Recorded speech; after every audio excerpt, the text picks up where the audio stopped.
தமிழக மக்களாக இருக்கக்கூடிய குறிப்பாக பெண்களும் இளைஞர்களும் சேர்ந்த புரட்சி 50 வருடங்கள்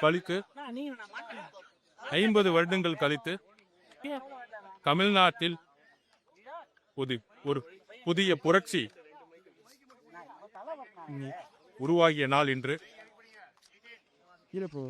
மன்னராட்சியில் ஒழிக்கப்பட்ட நாள். பிறப்பால் அதிகாரத்துக்கு வரக்கூடிய குடும்ப ஆதிக்கத்திற்கு மக்களும் பெண்களும் இளைஞர்களும் முடிவு எழுதிய நாள். தமிழக பெண்களும் இளைஞர்களும் திமுகவுடைய கொடுமையான ஆட்சிக்கு முடிவு கட்டக்கூடிய ஒரு நாட்களை எண்ணிட்டு இருந்தாங்க. தமிழக மக்கள் ஒரு மாற்றத்தை உருவாக்க போறாங்கன்னு நாங்கள் 6 மாசமா சொல்லிட்டு இருந்தோம். எங்களுடைய வாக்கு சதவீதம் 40% தொடுன்னு சொல்லிட்டு இருந்தோம். இது களத்துடைய நிலைப்பாடுன்னு சொல்லிட்டு இருந்தோம்.